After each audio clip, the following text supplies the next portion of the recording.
না না প্লিজ, এসব করবেন না। আজমির টিপ্পনি কেটে বলল, কেন? তুমি তো দেখতে চেয়েছো, মনে মনে নিশ্চয়ই অনেক কিছু কল্পনাও করেছো। এখন মিলিয়ে দেখো। খবরটা শুনে মিনুর বড় ভাই তামজিদ সহ তার বাবা মা সবাই স্তম্ভিত হয়ে গেলেন। তারা অবাক হয়ে বললেন, কি বলিস তুই? ওইটুকু একটা মেয়েকে আজমিরের মতো বয়সে বড় আর বিপত্নিক একজনের সাথে বিয়ে দিলি? তোর কি মাথা ঠিক আছে? নাতিকে নিয়ে এমন কথা শুনে দাদি আফরোজা বানো মনে মনে বেশ চটে গেলেন। তামজিদ পরিস্থিতি সামাল দিতে বলল, মাফ করবেন খালাম্মা, আপনাকে ছোট করে কিছু বলছি না, তবে মেহুর বয়সটা অনেক কম, আর আজমির বিবাহিত ছিল, ওর একটা ছেলেও আছে। মিনু তখন সবকিছু বিস্তারিত বুঝিয়ে বলল। এই বিয়ে আমি মেনে নিয়েছি ভাইজান, আমার কোনো আপত্তি নেই। মেহুও খুশি মনেই মেনে নিয়েছে। আজমির খুব ভালো ছেলে, বয়সে একটু বড়, তাতে কি? আমাদের দেশে এমন অনেক বিয়েই হয়। আমি আমার মেয়ের ভালো মন্দ দেখেই সিদ্ধান্ত নিয়েছি। মিনু কিছুটা অভিমান মিশিয়ে আরও বলল, তোমরা তো আমাদের কোনো দায়িত্ব নাওনি। আমি বিধবা মানুষ, একটা ছোট মেয়ে নিয়ে একা বাড়িতে কিভাবে থাকবো, ও কিভাবে একা কলেজে যাবে, সেটা তো তোমরা ভেবে দেখোনি। তোমরা তোমাদের সংসার নিয়ে ব্যস্ত ছিলে, আমি আমারটা গুছিয়ে নিয়েছি। মিনু পরিষ্কার জানিয়ে দিল যে সে তার ভাগের জমিচুকো বিক্রি করে দিয়ে পাকাপাকিভাবে ঢাকায় সেটেল হতে চায়, কারণ সামনে মেহুর বড় করে অনুষ্ঠান করতে হবে আর তার কাছে জমানো কোনো টাকা নেই। মিনুর মা মেয়ের কথায় সায় দিয়ে বললেন, জমি তো তোর নামেই আছে, তুই চাইলে বিক্রি করে টাকা নিতেই পারিস। আমি তামজিদকে বলবো তোর ভাগের টাকা বুঝিয়ে দিতে। মিনুর বাবা বললেন, আমি আজমিরকে দেখেছি, চিনি, ব্যক্তিত্ববান ছেলে, ভালো হয়েছে। তামজিদ সরাসরি না করল না ঠিকই, কিন্তু মিনুর এমন অসমবয়সী বিয়ে আর সম্পত্তির ভাগ নিয়ে সে খুব একটা খুশি হতে পারল না। ঠিক আছে, তুই যখন চাচ্ছিস তোর ভাগের টাকা তোকে বুঝিয়ে দেওয়া হবে। বলেই তামজিদ ড্রয়িং রুম থেকে উঠে চলে গেল। অনেকক্ষণ ছাদি কাটিয়ে আজমির ধীরে ধীরে নিচে নেমে এলো। সে সারা বাড়িতে মেহুকে খুঁজতে লাগলো, প্রথমে রান্নাঘরে, তারপর নিজের বেডরুমে আর দাদির রুমে। কোথাও তাকে না পেয়ে সে ড্রয়িং রুমের দিকে এগিয়ে গেল। সেখান থেকে টিভির শব্দ আসছিল। ভেতরে ঢুকে আজমির দেখল মেহু একাই বসে টিভি দেখছে। হঠাৎ আজমিরকে সামনে দেখে মেহু এতটাই ভয় পেয়ে গেল যে তার হাত থেকে রিমোটটা নিচে পড়ে 2 ভাগ হয়ে গেল। রিমোটটা মেঝেতে আছাড় খেতেই টিভির চ্যানেল বদলে গেল। মেহু ভয়ে আজমিরের দিকে তাকিয়ে আছে, আর আজমিরও টিভির দিকে না তাকিয়ে নিচে পড়ে থাকা রিমোটটা কুড়িয়ে নেওয়ার চেষ্টা করল। সে ভাবল 2 ভাগ হলেও জোড়া দিলে হয়তো ঠিক হয়ে যাবে। ঠিক তখনই টিভির ভলিউম হঠাৎ বেড়ে গেল। আজমির তখন মেহুর সামনে সোফার নিচে হাঁটু গেড়ে বসা ছিল, আর মেহু বসেছিল সোফায়। দুজনেই কৌতূহল নিয়ে টিভির দিকে তাকালো। টিভিতে তখন বলিউড সিনেমা মার্ডারের একটি অত্যন্ত ঘনিষ্ঠ দৃশ্য চলছে। ইমরান হাশমি আর জ্যাকলিন ফার্নান্ডেজের সেই রমরমা রোমান্টিক দৃশ্য দেখে আজমির ভ্রু কুঁচকে স্থির হয়ে রইল। সে অস্বস্তিতে বারবার শুকনো ঢোক গিলতে লাগল।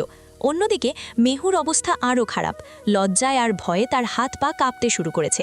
আজমির দ্রুত চ্যানেল বদলানোর চেষ্টা করল, কিন্তু ভাঙা রিমোটটা আর কাজ করছে না। টিভির সেই দৃশ্যগুলো ক্রমেই আরও গভীর আর ঘনিষ্ঠ হতে শুরু করল। আজমির আর টিভির দিকে তাকাতে পারল না।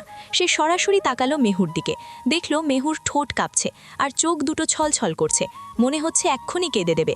পরিস্থিতি সামাল দিতে আজমির ঝটপট উঠে দাঁড়ালো। মেহু যেন আর ওই দৃশ্যগুলো দেখতে না পায়, সেজন্য সে মেহুর মাথাটা নিজের কোমরের সাথে শক্ত করে চেপে ধরল। নিচু স্বরে বলল, টিভির দিকে তাকানোর দরকার নেই, তুমি চোখ বন্ধ করে থাকো। মেহু আজমিরের কোমরের সাথে লেপ্টে থেকে স্পষ্ট অনুভব করতে পারল আজমিরের হৃদস্পন্দন কতটা দ্রুত চলছে। আজমির তাকে আড়াল করে দাঁড়িয়ে থাকলেও মেহু তার বুকের ওঠানামা আর অস্থিরতা পরিষ্কার বুঝতে পারছিল। টিভিতে তখন ইমরান হাশমির একটি রোম্যান্টিক দৃশ্য চলছে। আজমির কিছুটা অপ্রস্তুত হয়ে লক্ষ্য করল মেহু একদম হাঁ হয়ে টিভির দিকে তাকিয়ে আছে। আজমির মনে মনে ভাবল, মেয়েটা এভাবে তাকিয়ে আছে কেন? এসব দেখলে তো নষ্ট হয়ে যাবে। অন্যদিকে মেহু মনে মনে ভাবছে, বাহ, দৃশ্যটা তো বেশ সুন্দর। এই বয়সে এমন দৃশ্য নিয়ে মনে মনে এক ধরনের ফ্যান্টাসি থাকাই স্বাভাবিক। কিন্তু হুট করে আজমিরকে আর চোখে তাকাতে দেখে সে একদম লজ্জায় লাল হয়ে গেল। তড়িঘড়ি করে চোখ সরিয়ে নিল সে। ঠিক সেই মুহূর্তে রিমোটটা কাজ করে উঠল। আজমির হাঁটু গেড়ে বসে দ্রুত টিভিটা বন্ধ করে দিল। মেহুর দিকে কঠিন চোখে তাকিয়ে বলল, কি দেখছিলে এসব? বয়স কত হয়েছে তোমার যে এখন এসব দেখতে হবে? যাও টেবিলে গিয়ে পড়তে বসো, এসব বড়দের জিনিস। আজমিরের কথা শুনে মেহু তো ভাবছে, বয়স কত হয়েছে মানে? আমার বয়সী এক বান্ধবীর গত বছর বিয়ে হয়েছে, সে এখন 6 মাসের অন্তঃসত্ত্বা, আর উনি আমার সাথে এমনভাবে মাস্টারি করছেন যেন ভুলেই গেছেন উনি আমার মাস্টার নন, আমার জামাই। মেহুকে নড়তে না দেখে আজমির আবার ধমক দিয়ে বলল, কি হলো, উঠছো না কেন? বলেছি না পড়তে বসতে? আমি হাত মুখ ধুয়ে আসছি তোমাকে পড়াতে। মেহু এবার মুখ খুলে বলল। আজকেও পড়াবেন? আজমির ভ্রু কুঁচকে বলল। কেন, আজকে কি কোনো বিশেষ দিন যে পড়া যাবে না? মেহু আমতা আমতা করে বলল। না, মানে দাদি বলছিল যে। আজমির কথা শেষ করতে না দিয়েই বলল, দাদির কথা শুনলে কাঁদতে হবে। কাঁদতে চাও? যাও রুমে। বেশি কথা বলবো তো এক থাপড়ে দেব। যাও চটপট পড়তে বসো। মেহু রুমে গিয়ে পড়ার টেবিলে বই খুলে বসল ঠিকই, কিন্তু তার মন পড়ে রইল অন্য কোথাও। খাতার পাতায় কলম দিয়ে হিজিবিজি কাটতে কাটতে সে ভাবল, কি এক নিরামিষ জামাই কপালে জুটলো। দাদি কত কি বুঝিয়েছিল, শাড়ি পরলে নাকি ইমপ্রেস হয়ে যাবে, কত রোমান্টিক কাণ্ড ঘটবে। কই, কিছুই তো হলো না। উল্টো উনি ধমক দিয়ে সব মাটি করে দিলেন। খানিক বাদে আজমির হাত মুখ ধুয়ে ঘরে ঢুকল। সোজা মেহুর পাশে চেয়ার টেনে বসে গম্ভীর গলায় বলল, গণিত বইটা বের করো তো। গতদিন যা যা করিয়েছিলাম দেখি পারো কিনা। মেহু পড়ার বদলে অপলক দৃষ্টিতে আজমিরের দিকে তাকিয়ে রইল। তারপর আদুরে ভঙ্গিতে আজমিরের টি শার্টের একটা কোণা আঙুল দিয়ে প্যাঁচাতে প্যাঁচাতে বলল, কে না পড়লে হয় না, একদমই ভালো লাগছে না। তার চেয়ে চলুন না আমরা একটা খেলা খেলি। আজমির আকাশ থেকে পড়ল, ভ্রু কুচকে বলল। খেলা মানে? পরাবাদ আবার কিসের খেলা? মেহু কিছুটা আমতা আমতা করতে লাগল। মেহু যখন নাছোড়বান্ধা, তখন আজমির আগ্রহী হয়ে জানতে চাইল কি খেলা। তখন মেহুর সাহস সঞ্চয় করে বলল, চলুন আমরা ট্রুথ অর ডেয়ার খেলি। একটা বোতল ঘোরানো হবে, যার দিকে বোতলের মুখ থামবে সে ট্রুথ অথবা ডেয়ার এই দুটো থেকে একটা বেছে নিবে। ট্রুথ নিলে সত্যি কথা বলতে হবে, আর ডেয়ার নিলে অপরজন যা বলবে তাই করে দেখাতে হবে। আজমির অবাক হয়ে মেহুর কথা শুনছিল। মনে মনে ভাবল, মেয়েটা বোধহয় ভুলে গেছে যে আজমিরের বয়স তার প্রায় দ্বিগুণ। এসব খেলা তো আজমির সেই ছোটবেলায় খেলে পার করে এসেছে। তবে মেহুর আবদার দেখে সে কিছুটা নরম হল। আজমির গম্ভীর মুখে বলল, ঠিক আছে, যাও বোতল নিয়ে এসো। তবে শর্ত একটাই, মাত্র আধা ঘন্টা খেলবো, তারপর কিন্তু সোজা পড়াশোনা বসতে হবে। মেহু তো খুশিতে বাগ বাগ হয়ে দৌড়ে গেল বোতল আনতে। এদিকে আজমির মনে মনে অন্য হিসেব কষছে। সে জানে এই মেয়েকে পড়াশোনায় ব্যস্ত রাখাটা কতটা জরুরি। এই বড় বাড়িতে মেহুর সাথে একা সময় কাটানোটা বেশ ঝুঁকির ব্যাপার। নিজেকে নিয়ন্ত্রণ করা তার জন্য দিন দিন কঠিন হয়ে পড়ছে। তাই সে ঠিক করল, পড়াশোনা আর নানা কাজে ব্যস্ত রেখে রাত পর্যন্ত সময়টা পার করে দিতে হবে, যাতে দুজনেই নিজেদের সামলে রাখতে পারে। মেহু চটপট পড়ার টেবিল থেকে বইগুলো সরিয়ে সেখানে একটি বোতল রাখল। টেবিলের উপর বোতলটি জোরে ঘুরিয়ে দিতেই সেটি বন বন করে ঘুরে ঠিক মেহুর দিকে মুখ করে থামল। মেহু একটু ঘাবড়ে গেল। সে ভাবল, যদি ডেয়ার বেছে নেয় আর আজমির যদি কোনো কঠিন বা অদ্ভুত কাজের হুকুম দেয়। একে তো মেজাজি মানুষ, তার উপর আবার আর্মি অফিসার। তাই ঝুঁকি না নিয়ে মেহু বলল, আমি ট্রুথ নিলাম। আজমির কিছুক্ষণ ভাবল মেহুকে কি জিজ্ঞেস করা যায়। হুট করে তার মনে হলো, এই বয়সের মেয়েদের তো কত নায়ক বা খেলোয়াড়ের ওপর ক্রাশ থাকে। তাই সে একটু কৌতূহল নিয়ে জিজ্ঞেস করল, আচ্ছা, তোমার কি কাউকে খুব পছন্দ? মানে কোনো সেলিব্রিটি বা খেলোয়াড় যাকে দেখে তোমার ক্রাশ খেয়েছো বলে মনে হয়? প্রশ্নটা শুনেই মেহু লজ্জায় মাথা নিচু করে ফেলল।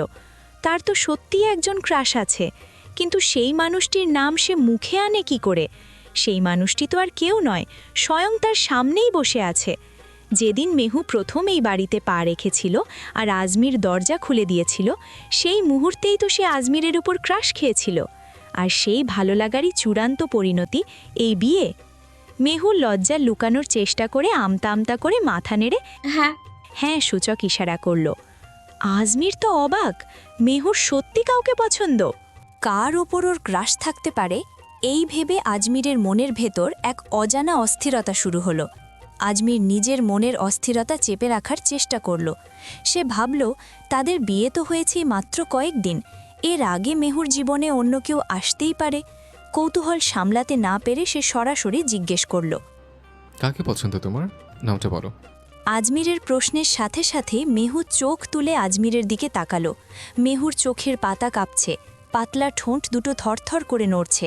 মনে হচ্ছে যেন চারপাশের সময়টা হুট করে থমকে গিয়েছে। আজমির স্পষ্ট দেখতে পাচ্ছে মেহুর পা জোড়াও কাঁপছে। মেয়েটার এই অদ্ভুত কাঁপাকাঁপি দেখে আজমির নরম গলায় আবার জিজ্ঞেস করল। কি হলো, বলতে খুব লজ্জা লাগছে? আজমিরের কথায় মেহু যেন লজ্জায় আরও কুকড়ে গেল। মনে মনে ভাবল এই লোকটা মানুষকে লজ্জা দিতে খুব ওস্তাদ। আজমির অভয় দিয়ে বলল, আরে বলোই না, ভয় পাওয়ার কিছু নেই, আমি কিছু মনে করবো না। হঠাৎ আজমিরের মাথায় 2 বছর আগের পুরনো ঘটনার কথা খেলে গেল। খানিকটা সন্দেহের সুরে জিজ্ঞেস করল, আচ্ছা, সেই লোকটি নয় তো যাকে তুমি একবার চুমু খেয়েছিলে? শুনেই মেহু তড়িৎ বেগে প্রতিবাদ করে উঠল। না না, সে লোক একদমই না। আমি যার উপর ক্রাশ খেয়েছি সে তো এখন আমার সামনেই বসে আছে। কথাটা বলেই মেহু নিজের ভুল বুঝতে পারল। উত্তেজনার মাথায় মনের গোপন কথাটি ফাঁস করে দিয়ে সে এখন লজ্জায় মাথা নিচু করে রইল। অন্যদিকে আজমির তো পুরো স্তব্ধ। মেহুর মুখে নিজের নাম শুনে তার মনের ভেতর একরাশ ভালো লাগা বয়ে গেল। মুগ্ধ দৃষ্টিতে মেহুর দিকে তাকিয়ে রইল আর ভাবতে লাগল কখন আর কিভাবে মেয়েটা ওর প্রেমে পড়ল। মেহুর ভাগ্য যেন আজ সহায় নেই। পরিস্থিতির বদল ঘটাতে আবারও বোতল ঘোরালো সে, কিন্তু কপাল খারাপ বোতলের মুখ আবারও মেহুর দিকেই এসে থামল। লজ্জায় মেহু মেজর সাহেবের দিকে চোখ তুলে তাকাতে পারছে না, অথচ আজমির এক মনে মুচকি হেসেই যাচ্ছে। মেহু মনে মনে ভাবছে, এই লোকটার সামনে এসে কেন বোতল থামে না? এখনো তো কত কিছু জানা বাকি, কত ডেয়ার বাকি। আজমির যখন জিজ্ঞেস করল, ট্রুথ নাকি ডেয়ার? মেহু ভাবল ট্রুথ নিলে নির্ঘাত এমন কিছু জিজ্ঞেস করবে যাতে আরও লজ্জায় পড়তে হবে। তার চেয়ে ডেয়ার নেওয়াই ভালো। নাচ বা গান যাই বলুক সে তো সামলে নিতে পারবে। সাহস সঞ্চয় করে মেহু বলল। ডেয়ার। তক্ষুনি আজমিরের ঠোঁটে এক চিলতে শয়তানি হাসি ফুটে উঠল। সেই মেহুর চোখের দিকে তাকিয়ে সরাসরি বলল, দাদি যাওয়ার আগে তোমার শাড়ি পরার পর ঠিক কী করতে বলেছিল সেটা এখন আমার সামনে নিজের মুখে স্পষ্ট করে বলো। মেহু এবার সত্যি এক মহা বিপদে পড়ে গেল।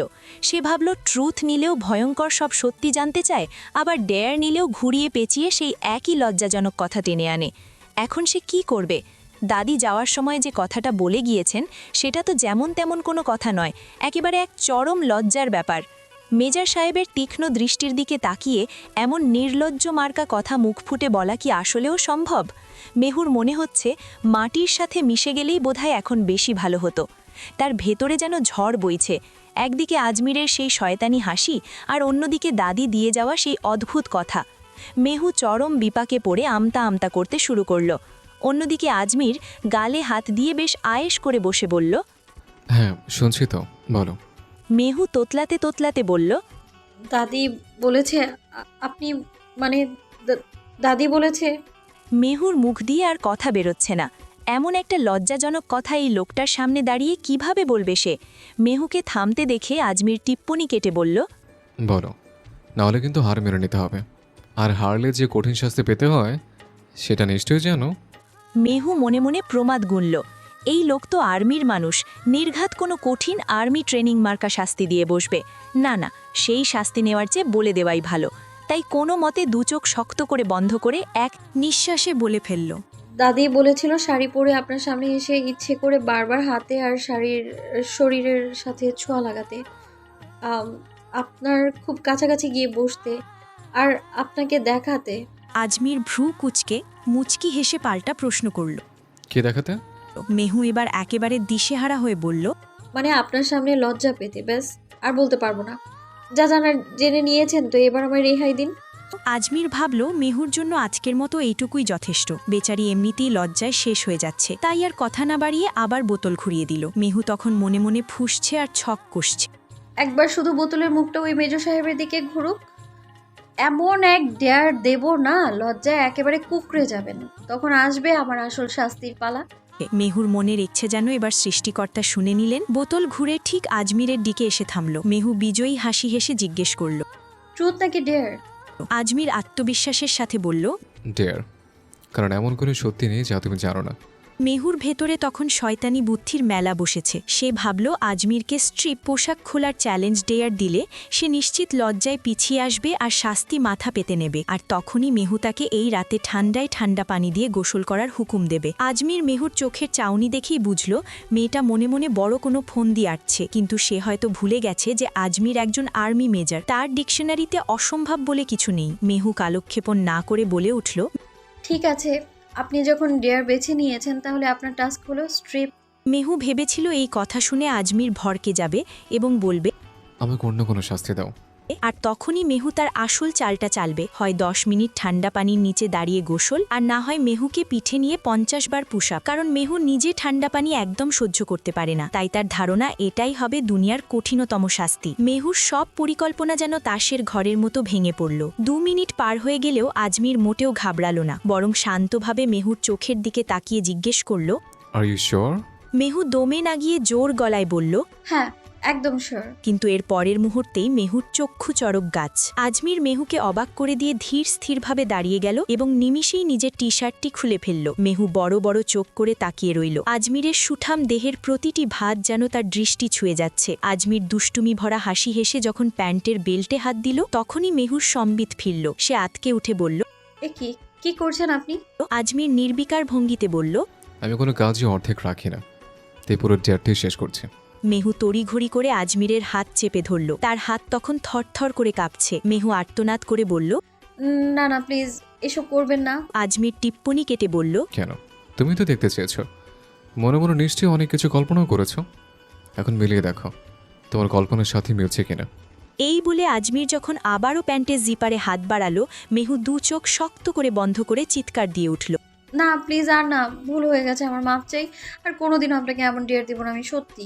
আজমির তখন মেহুর খুব কাছাকাছি ছুটে এলো। লজ্জায় মেহুর কান দিয়ে যেন ধোঁয়া বেরোচ্ছে, সারা শরীর কাঁপছে। আজমির মেহুর কানের কাছে মুখ এনে ফিসফিস করে বলল, সমস্যা নেই, আর কয়েকটা দিন যাক, তখন আমি নিজেই খুশি মনে তোমাকে সব দেখাবো। তোমার তো পূর্ণ অধিকার আছে আমাকে দেখার। সে একটু থেমে মেহুর কাপা কাপা হাত দুটো নিজের মুঠোয় নিয়ে গভীর স্বরে বলল, শুধু নিজেকে উপযুক্ত করো। যেদিন মনে হবে তুমি আমাকে দেখার জন্য তৈরি, সেদিন হয় নিজের হাতেই আমাকে স্ট্রিপ করে দেখিও।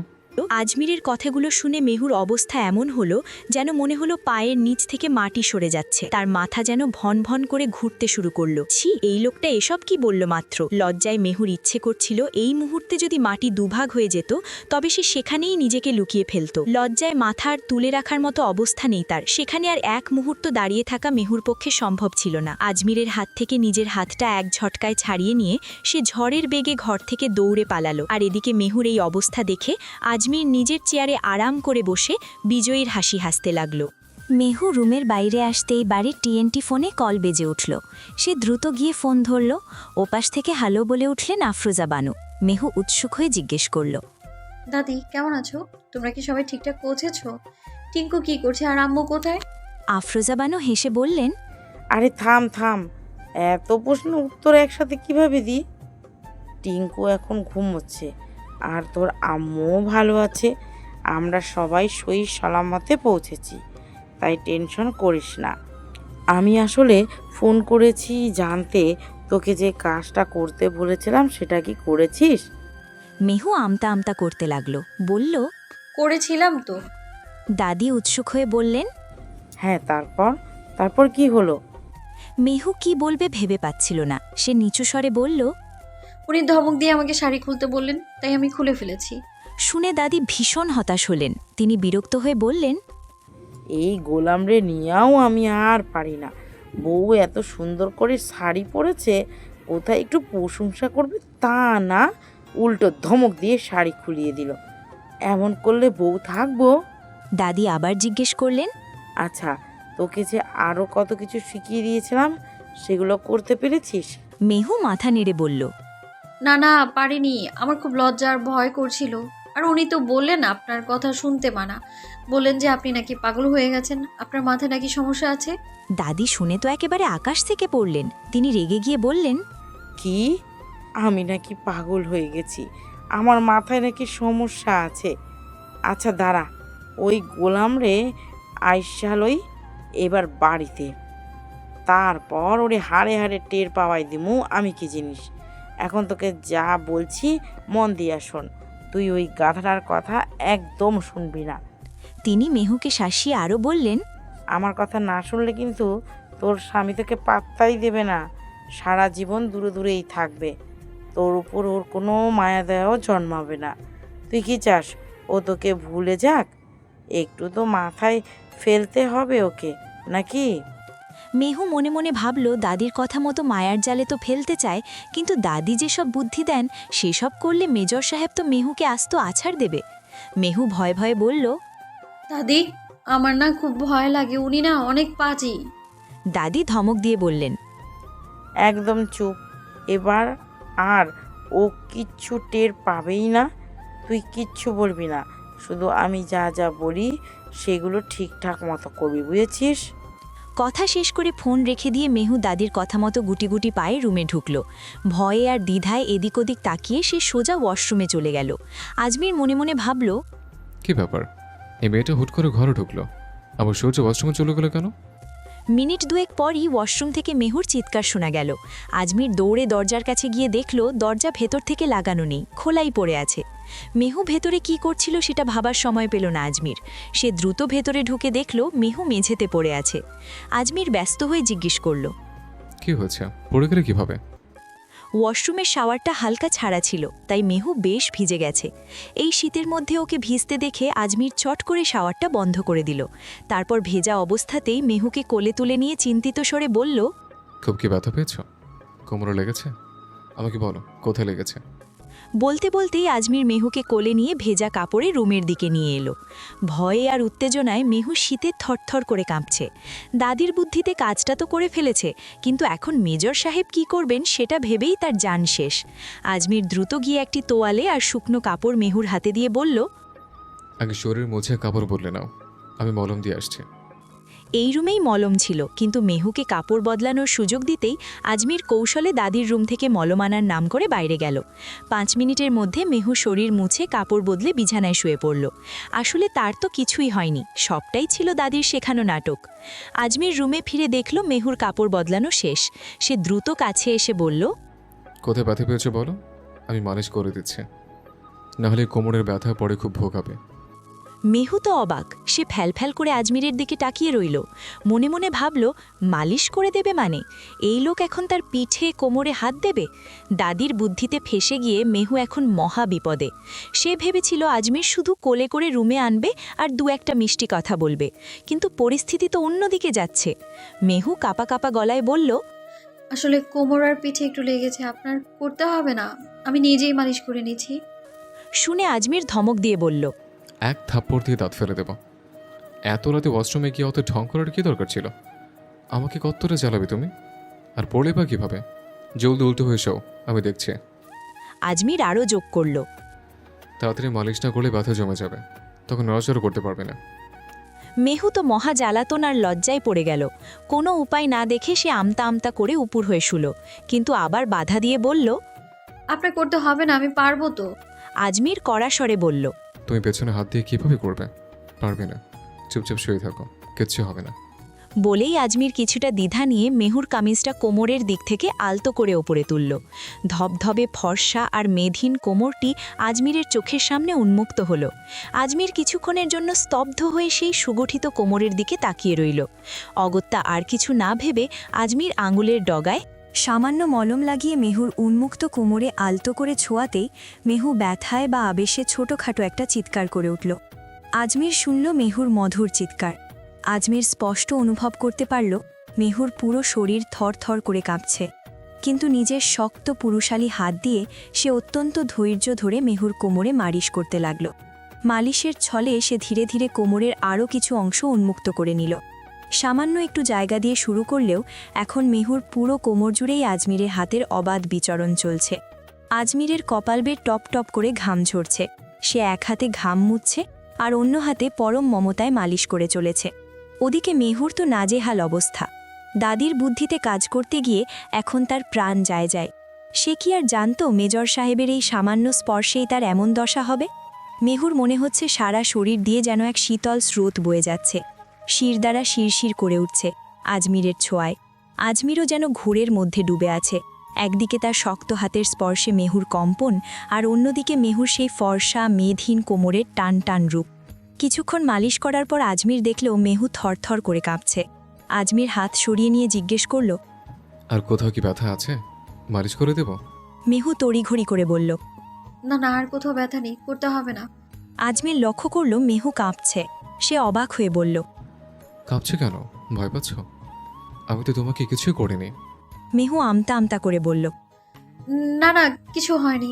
আহ, আসলে আপনি স্পর্শ করলে আমার কেমন যেন লাগে। আজমির শান্ত গলায় বলল। আমি স্পর্শ করলে তোমার খারাপ লাগে? ঠিক আছে, আর ধরবো না। শুনেই মেহু চট করে বলে উঠল। না, খারাপ লাগে না তো, ভালোই লাগে। আজমিরের ঠোঁটের কোণে বাঁকা হাসি ফুটে উঠল। সে হাসি মুখে বলল। তাই ভালো লাগে? মেহু বুঝতে পারল সে নিজের কথাই নিজেই ঠেসে গেছে। লজ্জা পেয়ে আমতা আমতা করে গুছিয়ে বলার চেষ্টা করল। না মানে, আপনি যে মালিশ করে দিচ্ছেন তাতে খুব আরাম লাগছে, সেই ভালো লাগার কথা বলেছি আমি। আজমির একদৃষ্টিতে কিছুক্ষণ মেহুর দিকে তাকিয়ে থেকে জিজ্ঞেস করল। তোমাকে নিশ্চিত যে তোমার আরামই লাগছে? মেহু বোকার মতো মাথা নেড়ে বলল।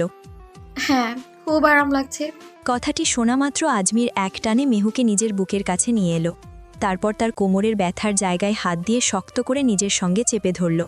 সেই অবস্থায় রেখেই আজমির খুব ধীরে ধীরে মালিশ করতে শুরু করল। আজমির মেহুর চোখের দিকে স্থির দৃষ্টিতে তাকিয়ে আছে। মেহু যেন চাইলেও চোখ সরিয়ে নিতে পারছে না। আজমিরের সেই গভীর চাহনি মেহুকে চুম্বকের মতো নিজের দিকে টেনে ধরে রেখেছে। আজমিরের হাতের কাজ থামেনি, সে মনোযোগ দিয়ে মালিশ করে যাচ্ছে।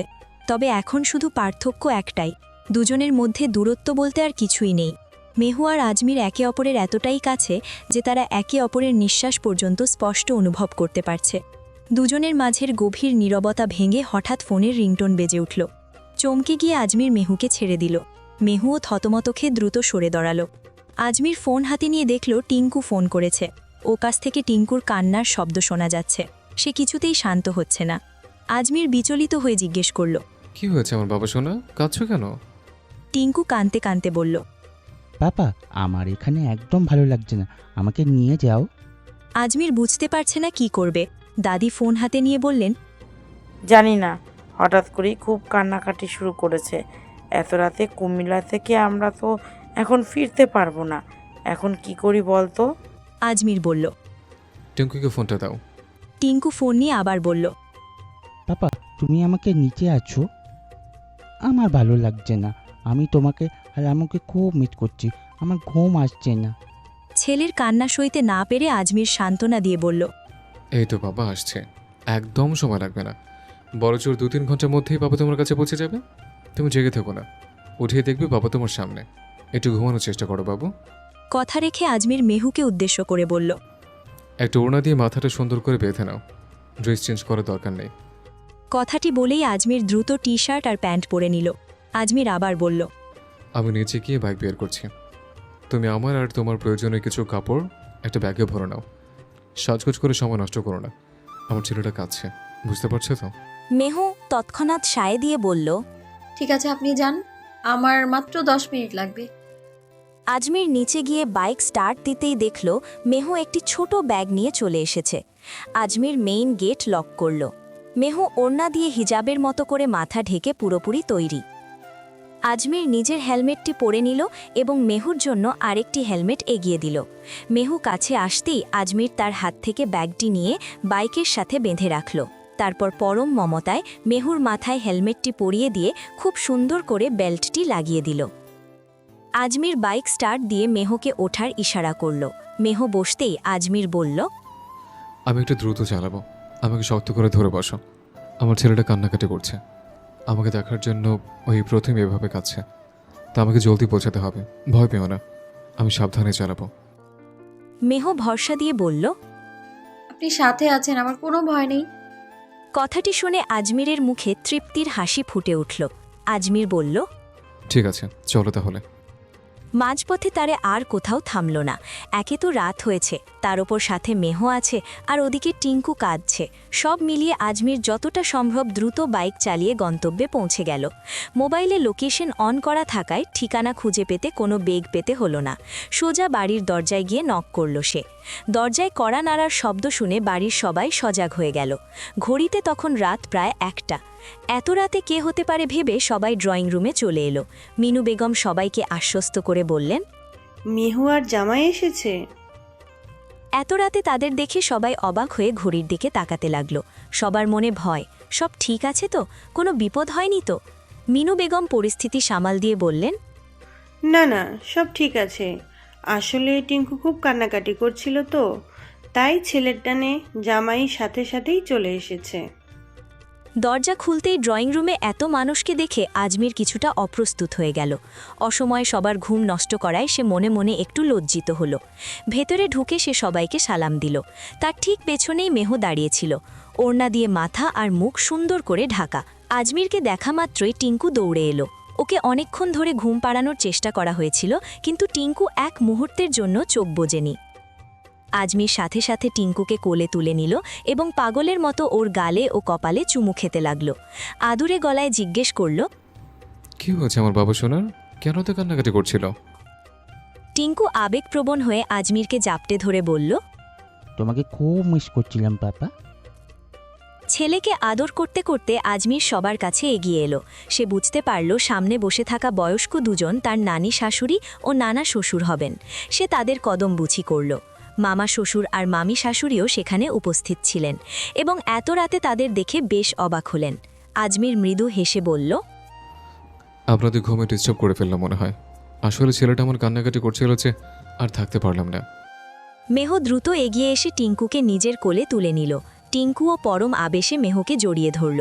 মেহু ওকে কোলে নিয়েই নানা নানির কাছে গিয়ে বলল, নানু, নানা, কেমন আছো তোমরা? নানা নানি অবাক হয়ে দেখলেন মেহু কত সহজভাবে আর মাতৃত্বের মমতায় টিঙ্কুকে আগলে রেখেছে। দেখে বোঝাই যায় না যে এই চঞ্চল মেহুই এখন একটি সন্তানের মা হয়ে উঠেছে। নানি মেহুর মাথায় হাত রেখে বললেন, ভালো আছি নানু ভাই। আসতে পথে কোনো সমস্যা হয়নি তো? তোরা কি কিছু খেয়েছিস? মেহু জানালো যে তারা সন্ধ্যায় খেয়েছিল, তবে এখন বেশ খিদে পেয়েছে। আফরোজা বানু মিনুকে খাবারের ব্যবস্থা করতে বললেন। মিনু বেগম সবাইকে আশ্বস্ত করে বললেন, আমি খাবার দিচ্ছি, তোমরা খেয়ে দিয়ে বিশ্রাম নাও। ভাইয়া ভাবি আপনারাও ঘুমাতে যান, আপনাদের অনেক রাত জাগা হলো তো। মিনুর বড় ভাই বললেন, আরে না, জামাই মানুষ প্রথমবার এসেছে, আমরা চলে গেলেও একা খাবে নাকি? আমরা থাকি। আজমির বিনীতভাবে বলল, না না প্লিজ, আপনারা ঘুমোতে যান, আমরা খেয়ে নেব, কোনো সমস্যা নেই। কাল সকালে সবার সাথে আড্ডা হবে। এত রাত জায়গা আপনাদের শরীরের জন্য ভালো না। আজমিরের অনুরোধে সবাই ঘুমাতে চলে গেল। আজমির আর মেহু টিঙ্কুকে কোলে নিয়ে খাবার টেবিলে বসল, আর মিনু বেগম তাদের খাবার বেড়ে দিতে লাগলেন। আফরোজা বানু বললেন, টিঙ্কু কেন যে এমন কান্নাকাটি করছিল বুঝতেই পারলাম না। বারবার শুধু তোদের কথাই বলছিল, তাই বাধ্য হয়ে ফোন দিতে হলো। আজমির উত্তর দিল, সমস্যা নেই দাদি, আসলে ও তো আমাকে ছাড়া কখনো থাকেনি, তাই হয়তো খুব মিস করছিল। তখন আফরোজা বানু দীর্ঘশ্বাস ফেলে বললেন, এমন করলেও ও তোকে ছাড়া থাকবে কি করে? তুই তো ভেবেছিলি এবার ওকে এখানেই রেখে যাবি। কথাটি শুনে আজমির কোনো উত্তর দিল না, তবে সে বেশ চিন্তায় পড়ে গেল। খাবার পর্ব শেষ করে টিঙ্কুকে কোলে নিয়ে আজমির গেস্ট রুমের দিকে এগিয়ে গেল। ওরা আসবে শুনে আগে থেকেই ঘরটি খুব সুন্দর করে গুছিয়ে রাখা হয়েছিল। পেছন পেছন মেহুও এলো। মিনুকে জোর করে ঘুমানোর জন্য পাঠিয়ে দিয়ে মেহু বলল, তোমরা ঘুমাও, বাকি কাজ আমরা সামলে নিতে পারবো। এরপর মেহু বিছানাটা ভালো করে ঝেড়ে পরিষ্কার করে নিল এবং টিঙ্কুকে মাঝখানে শুইয়ে দিতে বলল। টিঙ্কু গভীর ঘুমে আচ্ছন্ন, তাকে মাঝখানে রেখে দুই পাশে আজমির ও মেহু শুয়ে পড়ল। মেহু সবসময় টিঙ্কুকে জড়িয়ে ধরে ঘুমায়, আজও তার ব্যতিক্রম হলো না। সে হাত বাড়িয়ে টিঙ্কুকে নিজের দিকে টেনে নিতে চাইল। আজমির তখন মৃদুস্বরে বলল, আস্তে ধরো, ও জেগে যাবে। আসলে মেহু আর কথা না বাড়িয়ে টিঙ্কুর পেটে হাত রেখে তাকে জড়িয়ে ধরে ঘুমিয়ে পড়ল। রাত তখন প্রায় ৩টে। দীর্ঘ জার্নি এবং নতুন পরিবেশ সব মিলিয়ে আজমিরের চোখে ঘুম নেই। বিছানায় জায়গাও কিছুটা কম ছিল। ঘুমের ঘোরে টিঙ্কু আস্তে আস্তে তার বাবার দিকে সরে এলো, আর টিঙ্কুকে জড়িয়ে ধরে মেহুও বিছানার মাঝখানে চলে এলো। ঘরে টিমটিমে ড্রিম লাইট জ্বলছিল। সেই আবছা আলোয় আজমির অপলক দৃষ্টিতে মেহু আর টিঙ্কুর দিকে তাকিয়ে রইল। ঘুম না আসায় আজমির বিছানা থেকে উঠে দাঁড়ালো। মেহুর পাশে বেশ খানিকটা জায়গা খালি দেখে আর দ্বিধা করল না। শান্তভাবে মেহুর পাশেই টানটান হয়ে শুয়ে পড়ল। দেখল মেহু টিঙ্কুকে পরম মমতায় জড়িয়ে ধরে গুটিসুটি মেরে ঘুমিয়ে আছে। আজমির মেহুর দিকে এক দৃষ্টিতে তাকিয়ে ভাবল, এভাবে আর ঘুম আসবে না। আজমির আলতো করে নিজের হাত বাড়িয়ে মেহুর কোমরে রাখল এবং মেহুকে নিজের বুকের সাথে টেনে নিল। মেহু আর টিঙ্কুকে নিজের একদম কাছে মিশিয়ে ধরতেই আজমিরের ভেতরে এক অদ্ভুত প্রশান্তি কাজ করতে শুরু করল। সেই আরাম আর স্বস্তিতে সে চোখ বন্ধ করল। সকাল 8টা বেজে গেছে। রাতের দীর্ঘ জার্নির ক্লান্তি থাকায় কারোরই তাড়াতাড়ি ঘুম ভাঙেনি। হঠাৎ দরজায় কড়া নাড়ার শব্দে মেহুর তন্দ্রা টুটে গেল। চোখ খুলেই মেহু নিজেকে এক অদ্ভুত পরিস্থিতিতে আবিষ্কার করল। সে মাঝখানে শুয়ে আছে, একদিকে টিঙ্কু তাকে জড়িয়ে ধরে রেখেছে, আর অন্যদিকে টিঙ্কুর বাবা অর্থাৎ মেজর সাহেব তাকে আষ্টেপৃষ্ঠে জাপটে ধরে আছেন। মেজর সাহেবের হাত সাপের মতো তার কোমরে পেঁচানো, পা মেহুর পায়ের ওপর তোলা, আর মেজর সাহেবের মাথাটা মেহুর গলার নিচে ছোট শিশুদের মতো বুকের ওপর ঝুঁকে আছে। মেহু নিজের শরীরে এক অদ্ভুত অস্থিরতা ও শিহরণ অনুভব করল। সারা রাত যে এত প্রশান্তিতে ঘুমিয়েছে তার কারণ যে এই নিবিড় আলিঙ্গন ছিল সেটা সে আগে বুঝতে পারেনি। স্বপ্নেও ভাবেনি এমন দৃশ্য কখনো সত্যি হবে।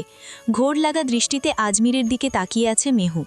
আজমিরের চুল ছোট, নাকটা শার্প, কালো কুচকুচি ভ্রু জোড়া, হাতটা নড়ে চড়ে আবার পেটের নরম অংশে রাখল। মেহুর দম বন্ধ হওয়ার উপক্রম হলো। এভাবে নিজের সাথে মিশিয়ে ফেলল আজমির মেহুকে, যেন কতদিনের দাম্পত্য সম্পর্ক। দরজায় আবার টোকা পড়তেই আজমিরেরও ঘুম ভেঙে গেল। সে চোখ পিটপিট করে তাকিয়ে দেখল মেহু বড় বড় চোখে তার দিকেই তাকিয়ে আছে, কাঁপছে। হকচকিয়ে গিয়ে আজমির দ্রুত মেহুর কোমর থেকে হাত সরিয়ে নিল। সে ভেবেছিল মেহু জাগার আগেই সরে যাবে, কিন্তু মেহুই আগে জেগে গেল। আজমির কিছুটা অপ্রস্তুত হয়ে আমতা আমতা করে বলল, আসলে রাতে ওপাশে জায়গা পাচ্ছিলাম না, ঘুম আসছিল না তো তাই। মেহু ভীষণ লজ্জা পেল। সেও আমতা আমতা করে নিচু স্বরে বলল, ঠিক আছে, সমস্যা নেই, আপনি কি একটু দরজাটা খুলে দেবেন? দাদি হয়তো ডাকছেন। আজমির ঝটপট বিছানা থেকে নেমে নিজের কাপড় চোপড় ঠিক করে নিল। দরজার কাছে গিয়ে দেখল দাদি বাইরে দাঁড়িয়ে আছেন। আজমির অস্বস্তি নিয়ে মাথা চুলকাতে চুলকাতে বলল, বুড়ি, এত সকালে দরজা ধাক্কা দিচ্ছ কেন? দাদি অবাক হয়ে বললেন, সকাল মানে কি? তুই তো প্রতিদিন ভোর 6টায় ওঠার মানুষ, আজ 8টা বেজে গেছে, তবুও তোর খবর নেই। এরপর রুমের ভেতর উঁকি দিয়ে দাদি মুচকি হেসে বললেন, তোদের তো ঘুমানোর জন্যই বাড়িটা ছেড়ে দিয়েছিলাম, পারিসনি ঘুমাতে? এখানে এসে আর কি ঘুমানোর সময় পাবি? শ্বশুর বাড়িতে এসেছিস, এখন তাড়াতাড়ি উঠে ফ্রেশ হয়ে নে, নাস্তার ব্যবস্থা হচ্ছে। আজমির বিরক্ত হওয়ার ভান করে বলল, দাদি, তোমার এই বাজে কথা আবার শুরু হয়ে গেল?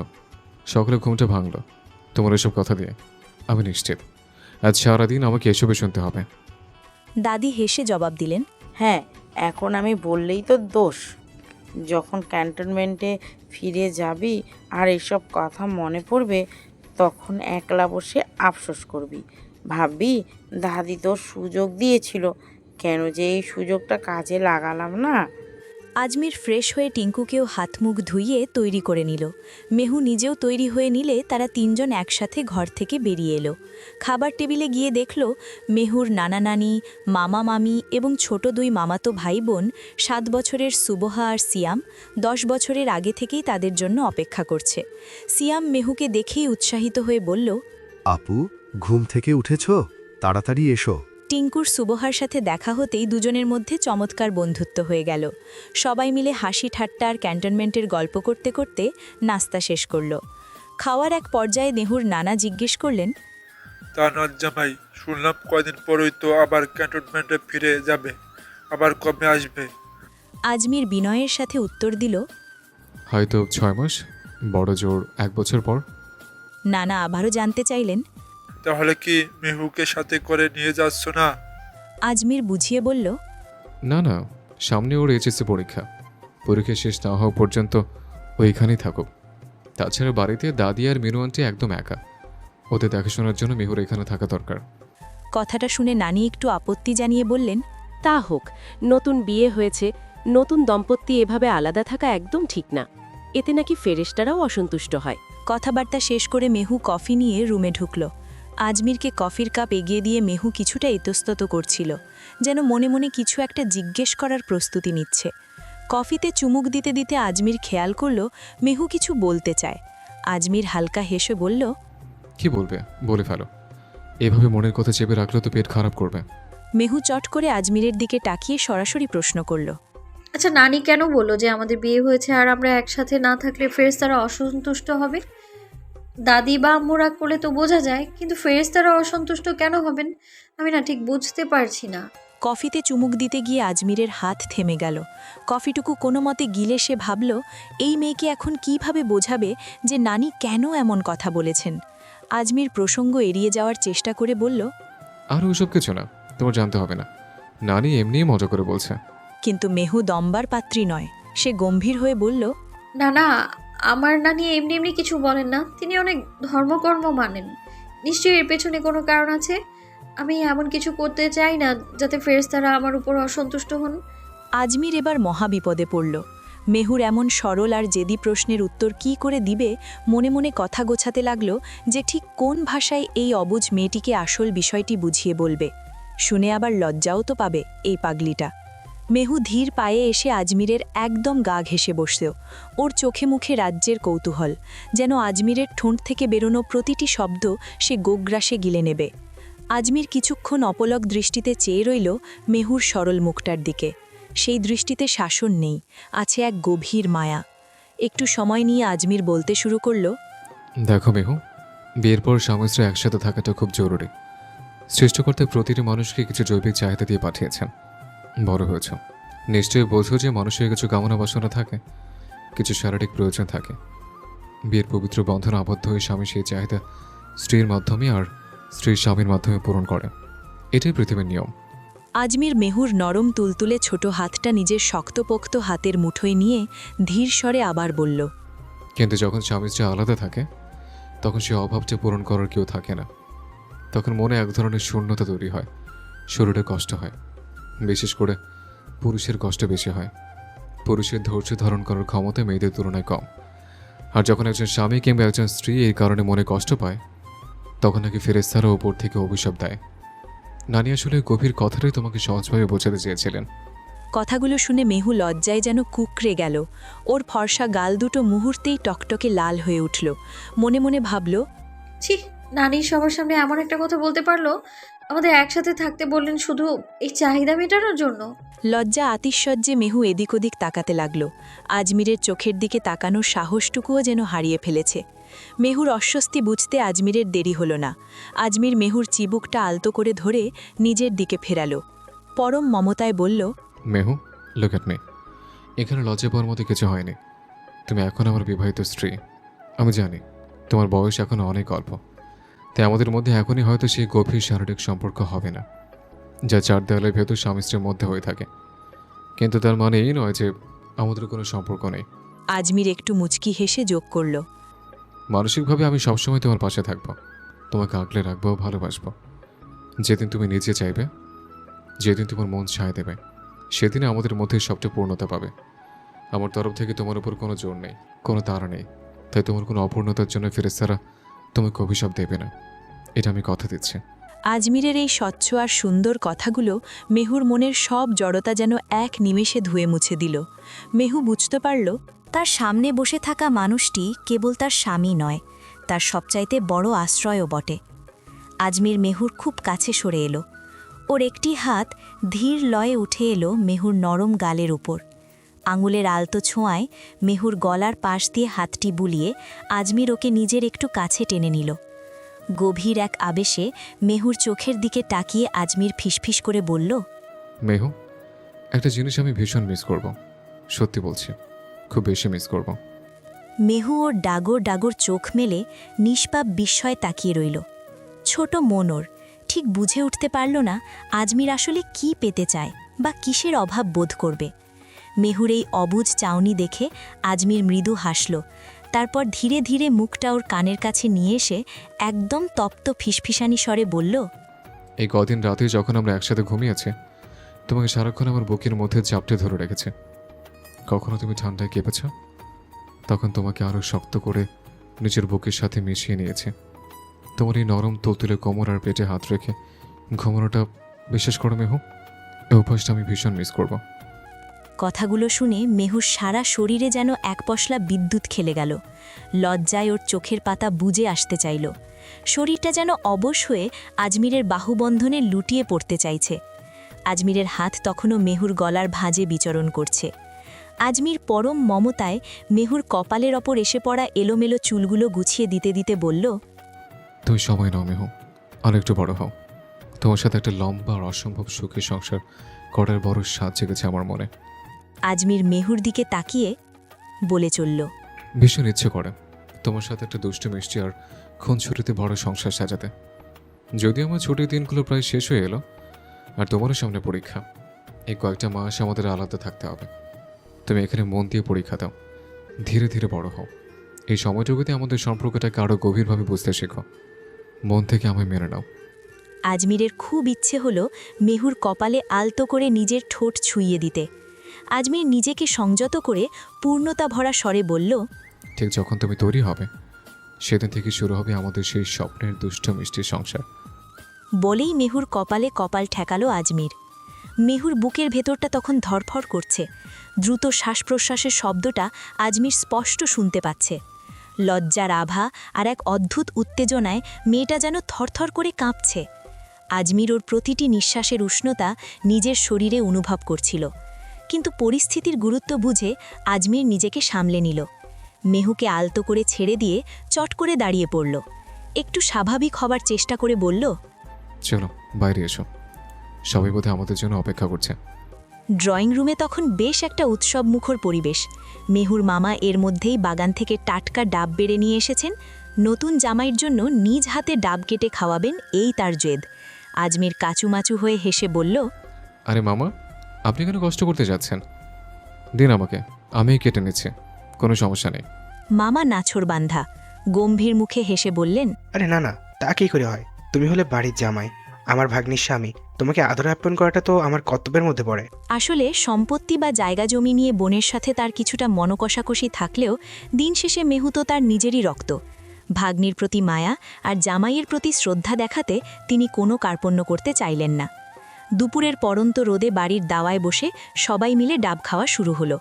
মেহু আর টিঙ্কু পাইপ দিয়ে ডাবের মিষ্টি পানীয় খাচ্ছে আয়েশ করে। ডাব খাওয়া শেষ হতেই মেহু আবদার ধরল, মেজর সাহেব, ডাবটা মাঝখান দিয়ে দুফালি করে দিন না। ভেতরের ওই পাতলা শ্বাসটা খেতে আমার খুব ভালো লাগে। টিঙ্কু আগে কখনো ডাবের শ্বাস খায়নি, তাই সে খুব কৌতূহল নিয়ে মেহুর দিকে তাকিয়ে রইল। মেহু ওকে আশ্বস্ত করে বলল, দাঁড়াও টিঙ্কু, তোমাকেও দিচ্ছি। এই বলে সে ডাবটা এগিয়ে দিল আজমিরের দিকে। বেশ আদেশের সুরে বলল, মেজর সাহেব, ডাবটা একটু কেটে দিন তো। আজমির একটু অবাক হয়ে মেহুর দিকে তাকালো। সকালের ওই ঘটনার পর মেহুর লজ্জায় আর আড়ষ্টতায় তার সামনে আসছিল না। টিঙ্কুকে নিয়ে দূরে দূরেই ছিল। এখন হয়তো শ্বাস খাওয়ার লোভে সেই লজ্জার কথা ভুলে গিয়ে যেচে কথা বলতে এসেছে। আজমির মনে মনে হাসল। সে পরম যত্নে ডাবটা নিয়ে দুভাগ করে দিল। শুধু তাই নয়, ডাবের শক্ত অংশ থেকে ছোট ছোট চামচের মতো দুটো টুকরো কেটে দিল, একটি মেহুর হাতে, অন্যটি টিঙ্কুর। ওরা দুজনে মিলে বেশ মজা করে ডাবের নরম শ্বাস খেতে লাগল। কিন্তু এই আনন্দময় পরিবেশের আড়ালে আজমিরের মাথায় অন্য চিন্তা ঘুরপাক খাচ্ছিল। সন্ধে ঘনিয়ে আসছে, আর সে রাতেই ফেরার টিকিট কেটে ফেলেছে। বাড়ির সবাই খুব মন খারাপ করছে, চাইছিল সে যেন আরও 2-3 দিন থেকে যায়। কিন্তু আজমির কাউকে আসল কারণটা বলতে পারছে না। ক্যান্টনমেন্ট থেকে জরুরি ফোন এসেছে, তাকে আজই ঢাকা ফিরতে হবে। কুমিল্লার সেই কুখ্যাত মাদক সম্রাট, যাকে ধরার জন্য আজমির দীর্ঘদিন ধরে ছক সাজাচ্ছিল, সে এতদিন দেশের বাইরে থাকার মিশনটা অসম্পূর্ণ ছিল। কিন্তু আজ গোপন সূত্রে খবর এসেছে সেই গডফাদার বাংলাদেশে ফিরেছে। ফলে আজমিরের ছুটির সাথে সাথে বাতিল করা হয়েছে। এই অভিযানটা সাধারণ কোনো অভিযান নয়। পুলিশ, র্যাব আর আর্মির বিশেষ অভিজ্ঞ অফিসারদের নিয়ে একটি যৌথ কমান্ডো টিম গঠন করা হয়েছে। পুরো প্রজেক্টের নীল নকশা তৈরি করেছে স্বয়ং আজমির। ইনফরমারদের কাছ থেকে তথ্য সংগ্রহ থেকে শুরু করে রণকৌশল সব কিছুই তার নখদর্পণে। তাকে ছাড়াই মিশন সফল হওয়া প্রায় অসম্ভব।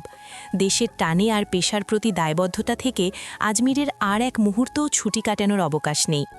রাতের আধার চিরে বাস ছুটে চলল গন্তব্যের দিকে। আজমির, মেহু আর ছোট্ট টিঙ্কু সবার কাছ থেকে বিদায় নিয়ে রওনা হয়েছে। নানা শ্বশুর, নানি শাশুড়ি, মামা, মামি সবার চোখেই ছিল বিদায়ের বিষাদ। দীর্ঘ 4 ঘন্টার এক ক্লান্তিকর জার্নি শেষে যখন ওরা বাসার দোরগোড়ায় পৌঁছালো, তখন ঘড়ির কাঁটা 12টা ছুঁই ছুঁই। বাসায় আগে থেকেই দাদি আফরোজা বানু অপেক্ষা করছিলেন। দরজা খুলতেই এক চিলতে স্বস্তি খেলে গেল সবার মুখে। পথে খাওয়া দাওয়া হওয়ায় কারোরই তেমন ক্ষুধা ছিল না। টিঙ্কু তখন গভীর ঘুমে আচ্ছন্ন। আজমিরের বুকের সাথে মিশে আছে ওর ছোট্ট শরীরটা। দাদি পরম মমতায় টিঙ্কুকে নিজের কোলে তুলে নিলেন। তিনি এখনও জানেন না যে তার নাতিকে কাল সকালেই আবার এক বিপজ্জনক মিশনে বেরিয়ে যেতে হবে। দাদি হাসি মুখে বললেন, তোরা অনেক ক্লান্ত, যা রুমে গিয়ে বিশ্রাম নে। টিঙ্কু আমার কাছেই থাক, যদি ও জেগে যায় তবে তোদের কাছে পাঠিয়ে দেব। আর গোলাম বউরে একটু ভালোবাসা দিস, আদর করিস। দিনভর দূরে দূরে থাকে, এমনি ওর মন সংসার বইব। একটু আদর সোহাগ করণ লাগে। অল্প বয়সী মাইয়া, খাঁচা মাটির দলা দিছি, যেমনি চাইবি। আজমির আজ কোনো প্রতিবাদ করল না। কেন যেন তার নিজেরও খুব ইচ্ছে করছিল মেহুর সাথে কিছুটা নিভৃত সময় কাটাতে। আজমিরের পেশাটা এমন যে প্রতিটি মিশন মানেই জমের সাথে পাঞ্জা লড়া। কাল যে কাজে সে যাচ্ছে সেখান থেকে অক্ষত শরীরে ঠিকঠাক ফিরে আসবে কিনা তার কোনো গ্যারান্টি নেই। এই অনিশ্চয়তাটুকু আজ তাকে ভীষণভাবে ভাবিয়ে তুলছে। আজমির মুচকি হেসে বলল, দাদা এই জ্বালা সহ্য করতে না পেরে অকালে গেছে, আমাকে গছায় দিয়ে গেছে। রুমে ঢুকে আজমির ধীর পায়ে দরজাটা বন্ধ করে দিল। মেহুর দিকে তাকিয়ে একটু গম্ভীর স্বরেই বলল, অনেক রাত হয়েছে মেহু, জলদি ফ্রেশ হয়ে নাও, আমাদের তাড়াতাড়ি ঘুমানো দরকার, কারণ আমাকে কাল খুব ভোরে ক্যান্টনমেন্টের উদ্দেশ্যে বেরিয়ে পড়তে হবে। কথাটা শুনেই মেহু চমকে উঠল। চট করে আজমিরের দিকে তাকিয়ে প্রশ্নাতুর চোখে চেয়ে রইল সে। আগামীকাল সকালেই বেরিয়ে পড়তে হবে। কথাটা আজমিরের মুখ ফসকে বেরিয়ে গেলেও এটা তো মেহুকে জানাতেই হতো। আজমির একটু আমতা আমতা করে মেহুর কাছে এগিয়ে এলো। ওর দুই কাঁধে হাত রেখে নিচু স্বরে বলল, আসলে মেহু, আমার ছুটি শেষ হয়ে গেছে। হঠাৎ করে ডাক পড়েছে বলে এতটা তাড়াহুড়ো করে চলে আসতে হলো, নাহলে হয়তো নানা বাড়ি আরও কয়েকদিন থেকেই আসতাম। মেহুর চোখে মুখে তখন বিস্ময় আর অজানা এক আশঙ্কার ছাপ। আজমির ওর মনের অবস্থা বুঝতে পেরে বুঝিয়ে বলল, আগামীকাল সকালে আমাকে ক্যান্টনমেন্ট রিপোর্ট করতে হবে। যে বিশেষ মিশনটার জন্য এতদিন অপেক্ষা করছিলাম সেটা শুরু করার সময় চলে এসছে। দেশের কর্তব্যের টানে আমাকে যেতেই হবে। মেহু বলেই আজমির মেহুর চোখের দিকে তাকালো। আর ঠিক তখনই সে স্তব্ধ হয়ে গেল। দেখল মেহুর ডাগর ডাগর চোখ দুটো টলমল করছে নোনা জলে, এক ফোঁটা অশ্রু গড়িয়ে পড়ার অপেক্ষায়।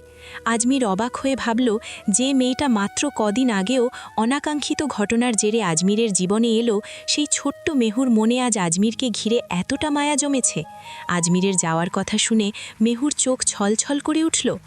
আজমির অপলক দৃষ্টিতে তাকিয়ে রইল মেহুর সেই অশ্রুসজল নয়নের দিকে। বাইরের জগতের সব রণকৌশল আর সাহসিকতা যেন মেহুর এই দুই ফোঁটা চোখের জলের কাছে নিমিষেই হার মেনে গেল। আফরোজা বানু মায়ায় ভরা দু হাতে টিঙ্কুকে পাজা কোলা করে নিয়ে ঘরের ভেতর ঢুকলেন। ভেতরে গিয়ে দেখলেন মিনু অত্যন্ত মনোযোগ দিয়ে ঘরদোর গোছগাছ করছে। টিঙ্কু তখন গভীর ঘুমে আচ্ছন্ন। তাকে পরম মমতায় বিছানায় শুইয়ে দিয়ে আফরোজা বানু মিনুর থেকে তাকিয়ে মৃদুস্বরে বললেন, মিনু, আজ টিঙ্কু আমাদের সাথেই ঘুমাক। বাচ্চাটা খুব টায়ার্ড, ক্লান্ত, শান্তিতে ঘুমাক এখানে। মিনু কথাটি শুনে কিছুক্ষণ চুপ করে রইল। তার মনে নানা কথা খেললেও সে মুখে কিছু প্রকাশ করল না। সে জানে আফরোজা বানু বড় মানুষ, মুরব্বী মানুষ হিসেবে তিনি যা সিদ্ধান্ত নেবেন নিশ্চয়ই মঙ্গলের জন্যই নেবেন। দাদির মনে নাতির প্রতি যে অগাধ ভালোবাসা, তাতে দ্বিমত করার কিছু নেই। তাছাড়া মিনু যখন তার সন্তানকে মেহুকে এ বাড়ির বউ করেছেন, তখন আর কথা বাড়িয়ে লাভ কি। মিনু তাই সম্মতির ভঙ্গিতে মাথা নেড়ে বলল, ঠিক আছে খালাম্মা, আপনি ওকে সুন্দর করে শুইয়ে দিন। আফরোজা বানু খুব সাবধানে টিঙ্কুকে বিছানায় ঠিকঠাক মতো শুইয়ে দিলেন। এই বিশাল বাড়িতে মিনুর জন্য আলাদা একটি শোবার ঘর বরাদ্দ আছে ঠিকই, কিন্তু একা ঘরে ঘুমানোর বিষয়টি মিনুর একদমই অপছন্দ। ভয় বা একঘেয়েমি যে কারণেই হোক, সে একা থাকতে চায় না। আগে সে মেহুকে সাথে নিয়ে ঘুমাতো। মেহুর সঙ্গ তাকে একটা মানসিক স্বস্তি দিত। আফরোজা বানু বিছানায় এপাশ ওপাশ করছেন, কিন্তু ঘুম কিছুতেই চোখে নামছে না। তার মনের ভেতর দুশ্চিন্তার মেঘ জমেছে। আজমির যখন ক্যান্টনমেন্টে চলে যাবে, টিঙ্কু মেহু একা কিভাবে থাকবে? এই মুহূর্তে মেহুকে সঙ্গে পাঠানোরও কোনো উপায় দেখছেন না তিনি। মেহু কলেজে পড়ে, তার পড়াশোনা আছে, কেরিয়ার আছে, আর ওই বিশাল বাড়িতে একটা ছোট বাচ্চাকে নিয়ে একটি যুবতী মেয়ে একা থাকবে। ভাবতেই আফরোজা বানুর বুকটা দুরু দুরু করে ওঠে। নাতির তো বাসায় ঠিক নেই। মাতৃত্ব আর অভিভাবকত্বের মিশেলে এক অস্থিরতা তাকে গ্রাস করে নিল আফরোজা বানুকে। নাতি যে তার জনম দুঃখী, ভাবতে ভাবতে কখন যে ক্লান্তিতে চোখের পাতা এক হয়ে এলো তিনি নিজেও টের পেলেন না। রাত তখন গভীর, ঘড়ির কাঁটায় 2টো, চারপাশ নিস্তব্ধ, শুধু ঝিঝি পোকার ডাক শোনা যাচ্ছে দূরে কোথাও। আজমির আর মেহু পাশাপাশি শুয়ে আছে, কিন্তু দুজনের কারো চোখেই ঘুম নেই। মেহু জানে ভোরের আলো ফুটলেই মেজর সাহেব সবাইকে ছেড়ে চলে যাবেন। প্রিয় মানুষের বিদায়ের সুর যেন আগেভাগেই মেহুর মনে বিষাদ নামিয়ে দিয়েছে। বুকটা কেমন যেন খালি খালি লাগছে মেহুর। টিঙ্কু আজ তাদের সঙ্গে নেই, তার জায়গাটা বিছানায় খালি পড়ে আছে। আজমির বারবার চাচ্ছিল এই শূন্যতাটুকু কাটিয়ে মেহুকে একটু কাছে যেতে, মেহুর সঙ্গে শেষ কয়েকটা ঘন্টা নিবিড়ভাবে কাটাতে। কিন্তু এক অদ্ভুত সংকোচ আর অজানা উৎকণ্ঠা আজমিরকে আষ্টপৃষ্ঠে বেঁধে রেখেছে। মাঝখানের এই সামান্য এক হাতের দূরত্বটুকু ঘোচাতেও আজমিরের আজ খুব ভয় লাগছে। মনের গহীনে এক প্রবল যুদ্ধ চলছে। এক মন বলছে মেহুকে টেনে একদম বুকের মাঝে আগলে নিতে, মেহুর উষ্ণতা আর ঘ্রাণ নিয়ে রাতটা পার করে দেয়। কিন্তু অন্য মন আজমিরকে বাধা দিচ্ছে। আজমির ভাবছে কি দরকার এই মিথ্যে মায়ার জাল বিস্তার করার। কাল সকালেই তো চলে যেতে হবে অজানার পথে। যে মিশনে যাচ্ছে, যাওয়ার পর কবে ফিরবে, আদেও বেঁচে ফিরবে কিনা তার কোনো নিশ্চয়তা নেই। মেহুকে এই মায়ার বাঁধনে আরও শক্ত করে বেঁধে তাকে একা ফেলে যাওয়ার কষ্টটা আজমির বাড়াতে চায় না। কিন্তু ভালোবাসা কি আর যুক্তির ধার ধারে? মনের অবাধ্যতা জয়ী হলো। ঘুমের ভান করে থাকা আজমির আর পারল না। সে হালকা শরীরে একটুখানি সরে এলো মেহুর দিকে, খুব মৃদু, প্রায় অস্ফুট সরে ডাক দিল। মেহু। সেই ডাকে ছিল আকুতি আর বিদায়ের অব্যক্ত যন্ত্রণা। মেহু জেগেই ছিল, তাই ছোট করে জবাব দিল। মেহুর দিক থেকে তাৎক্ষণিক সাড়া মেলায় আজমিরের মনে যেন হারানো সাহসটুকু ফিরে এলো। মনের ভেতর যে সংকোচ আর দ্বিধার দেয়াল ছিল তা মুহূর্তেই ধসে পড়ল। আজমিরের অবাধ্য মন আজ আর কোনো শাসন মানতে চাইছে না। আজমির সমস্ত জড়তা ঝেড়ে ফেলে গভীর এক আকুতি নিয়ে ফিসফিস করে বলে উঠল, একটু কাছে আসবে? তোমাকে একটু ছুঁয়ে দেখব, খুব অল্প, বেশি না। সেই কণ্ঠস্বরে এমন এক মায়া আর আরতি ছিল যে মেহুর বুকের ভেতরটা ধক করে উঠল। বিছানায় শুয়ে মেহু যেন পাথর হয়ে গেল, নড়াচড়া করার শক্তিটুকুও হারিয়ে ফেলল। আজমির আবারও বলল, সত্যি বলছি, বেশি না, শুধু একটুখানি ছোঁয়া। বুকটা বড় অস্থির লাগছে মেহু, একটু কি কাছে আসবে? শুধু একটু বুকে নিয়ে শুয়ে থাকবো বাকি রাতটুকু, প্লিজ মেহু, ফিরিয়ে দিও না। মেহুর সাধ্য ছিল না এমন কাতর মিনতি করা, তবুও গম্ভীর পুরুষালী কণ্ঠের আবদার উপেক্ষা করার। মেহুর চঞ্চল মন বারবার কেঁপে উঠছে, শরীর যেন নিজের বশে নেই। এক অদ্ভুত আবেশে নিজের অজান্তেই মেহু একটু ঘুরে গেল এবং নিজেকে আজমিরের আরও কাছাকাছি টেনে নিল। মেহুর এই সামান্য নড়ে ওঠায় আজমিরের জন্য ছিল সবুজ সংকেত। সে আর এক মুহূর্ত দেরি করল না। আজমির 2 হাতে মেহুর কোমর জড়িয়ে ধরে তাকে একদম নিজের বুকের গহীনে টেনে নিল। মেহুর নরম শরীরটা আজমিরের শক্ত আর চওড়া বুকের সাথে মিশে গেল। আজমির মেহুর কানের কাছে মুখ নিয়ে তপ্ত নিঃশ্বাস ফেলে ফিসফিস করে বলল, আজকের এই রাতটুকু শুধু তোমার সাথে কাটাতে দাও মেহু। তোমার এই কোমরে, তোমার উদরে আমার এই তপ্ত হাতটা শুধু একটু ছুঁয়ে থাকতে দাও। যতদিন ক্যান্টনমেন্টে থাকবো এই স্পর্শের স্মৃতিটুকু সম্বল করে আমি বেঁচে থাকবো। আজমিরের অবাধ্য হাত মেহুর কামিজের ভাঁজ পেরিয়ে তার নরম ত্বকের স্পর্শ পেল। মেহুর কোমল উদরে আজমিরের উষ্ণ হাতের তালু যখন চেপে বসল, মেহু ভয়ে আর আবেশে শিউরে উঠল। আজমির মেহুর কানের পাশে, গালে আর আলতো করে নিজের নাক ঘষতে লাগল। মেহুর কাঁপুনি দেখে আজমির মেহুকে আরও শক্ত করে নিজের সাথে লেপটে ধরল। মেহু স্পষ্ট অনুভব করছিল আজমিরের সেই বলিষ্ঠ হাতের চাপ আর তার শরীরের তপ্ত ওম। আবেশে চোখ বুজে আসা মেহুকে আজমির আরও নিবিড়ভাবে জড়িয়ে ধরে বলল, শুধু আজকের এই রাতটা মেহু, এভাবে আমার বুকের মাঝে মিশে থাকো, আমাকে ছেড়ে যেও না প্লিজ। গভীর রাতের নিস্তব্ধতায় দুজন হৃদয়ের স্পন্দন যেন এক হয়ে মিশে গেল। কালকের বিচ্ছেদ ভুলে তারা এই একটি রাতের মায়াজালে নিজেদের সঁপে দিল। মেহু কখন যে ঘুমিয়ে পড়ল নিজেও জানে না। ভোরের আলো তখনও ফোটেনি, ঘড়ির কাঁটায় 5টা। মেহু এতক্ষণ আজমিরের বুকে রোমে জেগেছিল। আজমিরের বলিষ্ঠ হাতের আলিঙ্গনে মেহু থরথর করে কাঁপছিল, হয়তো অজানা এক শিহরণে, নয়তো আসন্ন বিচ্ছেদের বেদনায়। আজমির পরম মমতায় মেহুর চুলে বিলি কেটে দিল, কপালে কপালে হাত বুলিয়ে শান্ত করল মেহুকে। ধীরে ধীরে সেই আদুরে পরশে মেহুর চোখের পাতা ভারী হয়ে এলো। এক ছোট্ট খরগোশ ছানার মতো আজমিরের বুকে নিশ্চিন্তে ঘুমিয়ে পড়ল। আজমির অপলক দৃষ্টিতে তাকিয়ে রইল ঘুমন্ত মেহুর দিকে। তার এই ভালোবাসায় কোনো কামনার উগ্রতা ছিল না, ছিল কেবল আগলে রাখার গভীর আকুতি। বিচ্ছেদের যন্ত্রণায় বুকটা ফেটে যাচ্ছিল আজমিরের। মেহুর কানের কাছে মুখ নিয়ে ফিসফিস করে মনের গহীনের কথাটি বলে দিল। ভালোবাসি মেহু, সে কবে থেকে ভালোবাসি। প্লিজ খুব তাড়াতাড়ি বড় হয়ে যাও তুমি। আমি যে তোমার এই বিচ্ছেদ সহ্য করতে পারছি না। মেহুর কপালে আর গালে ছোট ছোট কয়েকটি চুমু এঁকে দিয়ে আজমির বিদায়ের প্রস্তুতি নিতে শুরু করল। সকাল 7টা। মেহুর যখন ঘুম ভাঙল, বিছানের অন্য পাশটা তখন খালি। বুকটা ধক করে উঠল নেহুর। মেজর সাহেব কি তবে চলে গেলেন? তড়িঘড়ি করে উঠে বসতেই ড্রেসিং টেবিলের আয়নায় তার চোখ আটকে গেল।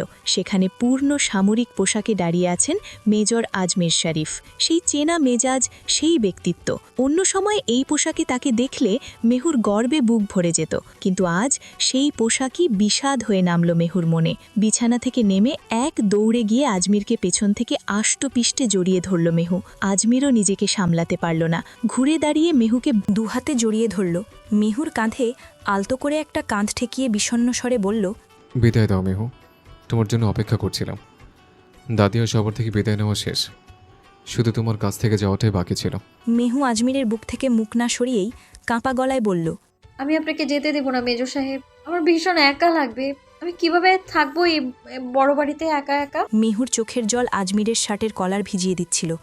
আজমির মেহুর চিবুক ধরে আলতো করে মুখটা তুলল। মেহুর ঘুমন্ত ঢুলুঢুলু চোখ দুটোর দিকে তাকিয়ে আজমির ম্লান হাসল। মেহুর এলোমেলো চুলগুলো গুছিয়ে দিতে দিতে বলল, পাগলামি করো না মেহু, আমাকে যেতেই হবে। ঠিকমতো খাওয়া দাওয়া করো, নিয়মিত কলেজে যেও। আজমির সতর্ক অভিভাবকের মতো বলতে লাগলো, আমি তোমার জন্য একজন বিশ্বস্ত রিক্সাওয়ালা ঠিক করে দিয়েছি। সেই তোমাকে কলেজে নিয়ে যাবে আর নিয়ে আসবে। অন্য কারোর সাথে কোথাও যেও না। আমি জানি টিঙ্কু আর দাদিকে দেখার জন্য মিনু আন্টি আছে, তবুও তাদের দায়িত্ব আমি তোমার জিম্মায় দিয়ে গেলাম। মেহু, তোমার বয়স হয়তো অল্প, কিন্তু এই বাড়ির বউ হিসেবে তোমার উপর আমি এই বড় দায়িত্বটা রেখে যাচ্ছি। কথাগুলো বলে মেহুর হাত ধরে রুমের বাইরে নিয়ে এলো আজমির। দরজার কাছে দাঁড়িয়ে আছেন আফরোজা বানু আর মিনু আন্টি। আজমির শেষবারের মতো টিঙ্কুকে কোলে তুলে নিল। ছোট্ট টিঙ্কু যেন বাবার চলে যাওয়াটা মানতে পারছে না, সে ফুঁপিয়ে কাঁদছে। আজমির ছেলের চোখে চুমু খেয়ে বলল, বাবা, খুব তাড়াতাড়ি তোমাকে আর মাকে আমার কাছে নিয়ে যাবো। এখন একটা মিশনে যাচ্ছি, অনেকদিন থাকতে পারবো না। মা আছে, মায়ের কাছে লক্ষ্মী হয়ে থেকো। আজমির সবার সামনেই মেহুর দুচোখের জল নিজের হাতে মুছে দিল। টিঙ্কুকে মেহুর কোলে ফিরিয়ে দিয়ে গভীর এক দীর্ঘশ্বাস ফেলে বলল, সবাইকে তোমার ভরসা রেখে গেলাম মেহু, নিজের খেয়াল রেখো। তারপর মিনু আন্টির দিকে তাকিয়ে বলল, খোদা হাফিজ, ভালো থাকবেন মা। তারপর দাদির দিকে তাকিয়ে বলল, নিজের যত্ন নিও, ওদের উল্টোপাল্টা বুদ্ধি দিও না। আল্লাহর নাম নিয়ে ধীর পায়ে দরজার দিকে এগিয়ে গেল আজমির। সবাই স্তব্ধ হয়ে দাঁড়িয়ে রইল। আজমির একবারের জন্য পেছনে ফিরে তাকালো না। সে জানে পেছনে তাকালে মায়ার বাঁধন তাকে দুর্বল করে দেবে। গাড়ির স্টার্ট দেওয়ার শব্দ শোনা গেল, আর মেহু ছলছল চোখে তাকিয়ে রইল সেই পথের দিকে যে পথে আজমির তাকে এক বুক স্মৃতি আর এক আকাশ অপেক্ষা দিয়ে দূরে চলে যাচ্ছে। কুমিল্লার সেনানিবাসের স্নিগ্ধ সকালটা আজ একটু বেশিই থমথমে। কুয়াশা ভেজে চারপাশ ছাপিয়ে আর্মি হেডকোয়ার্টারের করিডোর ধরে বুটের খটখট শব্দে এগিয়ে যাচ্ছে মেজর আজমির। ইউনিফর্মের করকরে ইস্ত্রি আর চোখে মুখে দীর্ঘ সফরের ক্লান্তি থাকলেও ব্যক্তিত্বে কোনো ভাটা পড়েনি। রুমে ঢোকার সাথেই আড্ডা আর আলোচনারত ক্যাপ্টেন সামাদ, মেজর শফিক আর মেজর আফনান নড়ে চড়ে বসলেন। আজমিরকে দেখামাত্রই তারা সহযোদ্ধার উষ্ণতায় হাত বাড়িয়ে দিলেন।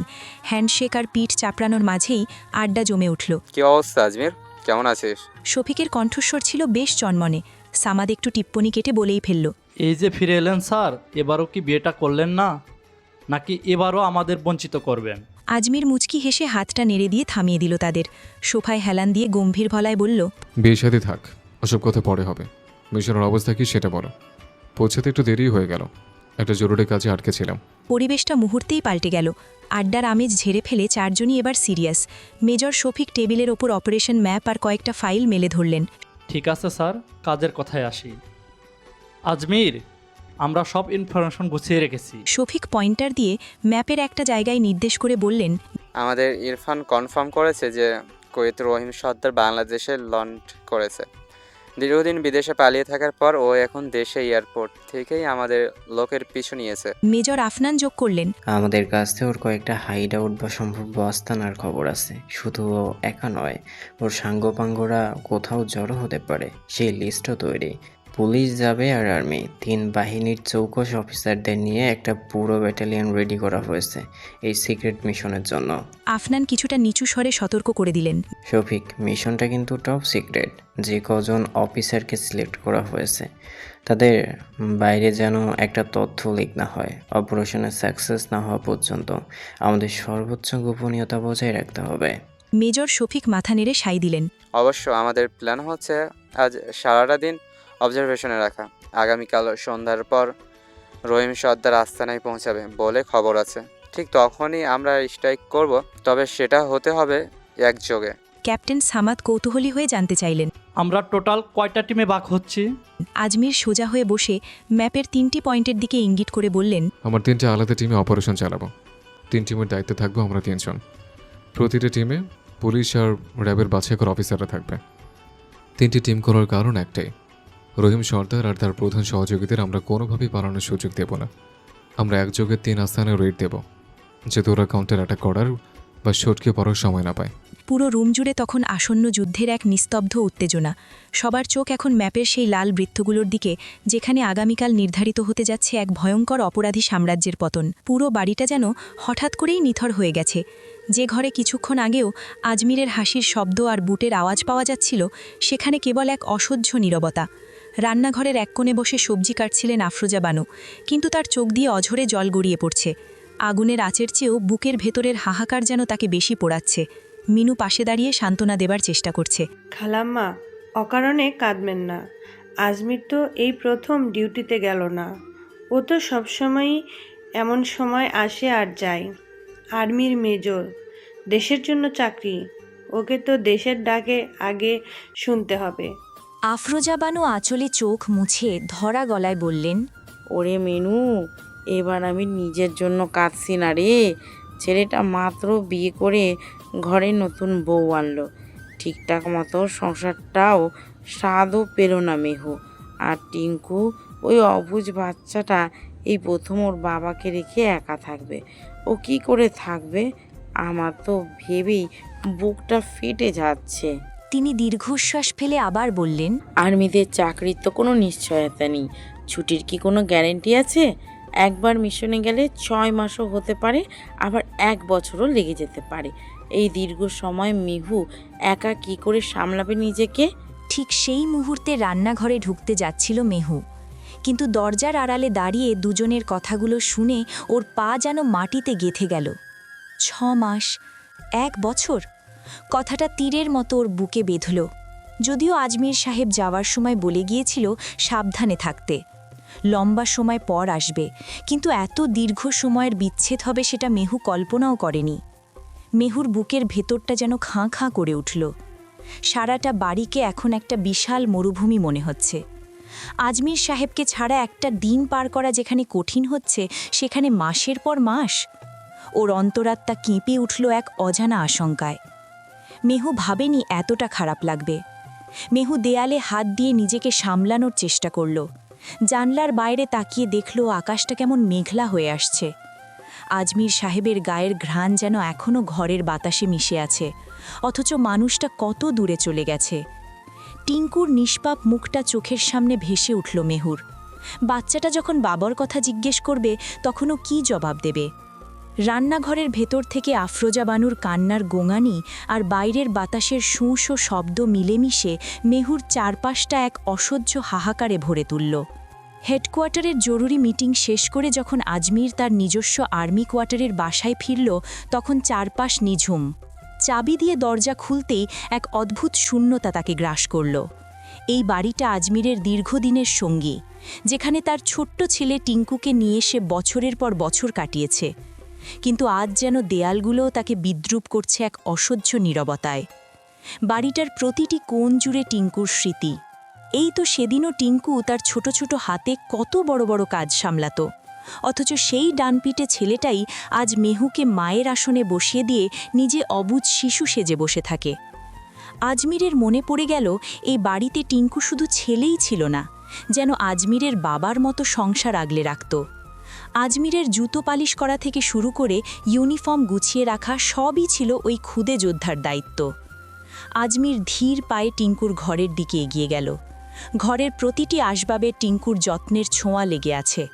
বিছানার এক কোণে টিঙ্কুর নিজের হাতে গোছানো কাপড়ের স্তূপ থেকে দুটো ছোট জামা অলসভাবে পড়ে আছে, হয়তো তাড়াহুড়ো করে যাওয়ার সময় নিতে ভুলে গেছে। আজমির বিছানায় ধপ করে বসে পড়ল। টিঙ্কুর ছোট জামা দুটো হাতে তুলে নিয়ে পরম মমতায় বুকে চেপে ধরল। জামাটা নাকের কাছে ধরতেই টিঙ্কুর সেই পরিচিত গায়ের ঘ্রাণ নাকে এলো। আজমিরের চোখের কোণটা ভিজে উঠল। রুদ্ধ কণ্ঠে বিড়বিড় করে বলল,